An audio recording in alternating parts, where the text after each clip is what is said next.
Hey, what's up, YouTube? Welcome to the We All Juggle Knives channel.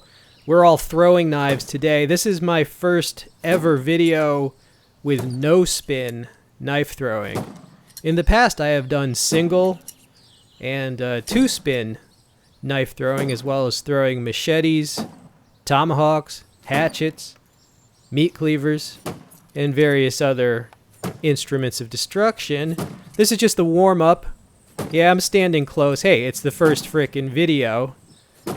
Years ago, I did single spin throwing of kunai, and apparently that's really popular in some anime series because 8,000 crazy anime kids watched my video, and many of them requested some no-spin knife throwing.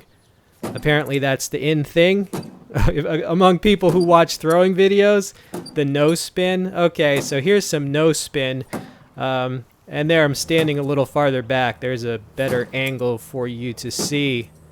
You know, I watched a video by the combat knife thrower because he's a good thrower, and I was like, I gotta learn this no spin. So I watched his video for beginners.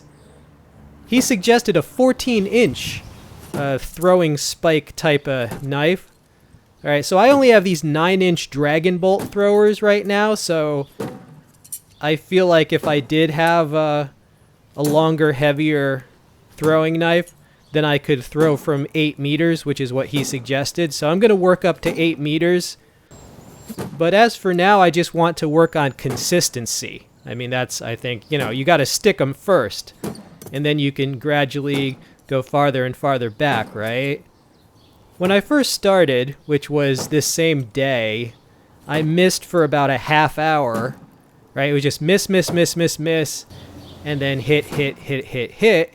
That's how throwing practice is always going to be, you know, once you get the hang of it. The reason most people don't like throwing is because they can't take the humiliation of like that first half hour or 2 hours or however long it takes you to like learn how to stick it. Most people, as soon as they start failing, you know, they got low self-esteem, they just shrug, they think it's not their thing. Well, that's a piss poor attitude, dude. You gotta work through that. Everybody's gonna miss, you know. Just watch some videos from the experts. Like, I watched another video by Adam Saladin. Adam Saladin's video, he's an awesome guy, just beat cancer. Congratulations to Adam. But he suggested, you know, throw it at a target that's on the ground to get the hang of sticking, and then put the target at a 45 on the ground, and then throw at a vertical target, right? So I did that, and it freaking worked. So thank you for teaching me how to stick these things. Yeah, but step one of being a knife thrower, you just have to have been unloved as a child and really lonely and despise the world. No, I'm kidding. It's a sport, dude. It's not, you know, it's a recreational hobby. And people want to argue practicality like in combat. Well, I mean, it's a friggin' sport, you know? Is bowling practical in combat? It doesn't frickin' matter if it is. I generally wouldn't throw my weapon, right? But at the same time, if someone was 10 feet away and they whipped out a knife and were really good at throwing it and threw it at my fucking face, I would be like, holy shit, you just threw, like, you know what I'm saying? Like, I wouldn't want to be on the receiving end of a good fucking throw. Alright, here's the Dragon Bolts. I've had these for years. I couldn't find these on Amazon anymore, but I will include a long list of other good throwing knives for all sorts of throwing. People, beginners, you want to know what's good? The long, heavy ones are good. Like, you're not going to do much with a 6-inch thrower that's light as a feather, so don't buy those, like, you know, 24 throwing knives for $2. Now get a little bit heavier. You know, this is 9-inch. Try to get 9-inch or 12 or even 14-inch. I have some cold steels, but they're more for single spin or just spin instead of no spin, but you can start there. I'll also include throwing hawks and so forth.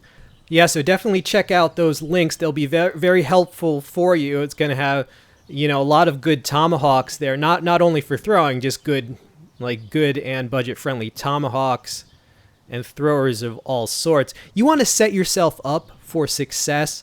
you want as many of the same throwing knife as you can acquire, because you don't want to throw like 3 knives and then have to go pull them out of your target. It messes up your rhythm. So try to get as many of the same knife as possible to practice maximum consistency and really get in a rhythm. That'll really help you throw. Alright, that's the end of the throwing part. Now, I included this in my last video of a multi-tool review. People noticed I had lost weight. Yeah, I have actually lost weight. Back in October, I was 260 pounds, whereas right there, I am 175. And this video was done in June.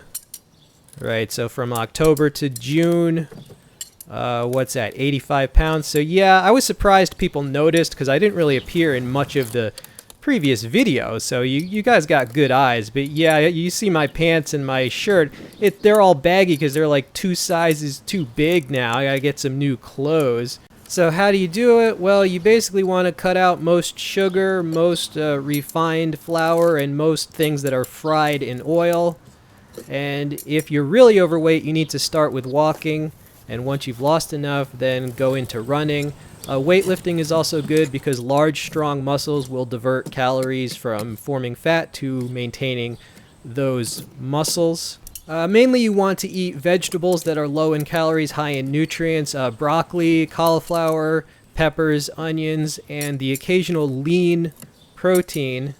Right, and just keep track of what you eat in general, whether by calories or some other method, and limit it to reasonable amounts. So that's my advice there. Alright, I hope you enjoyed this video, and please check out the Amazon links, do your normal shopping through them, if you appreciate people being real, trying to help you out. This has been We All Juggle Knives. I'm out.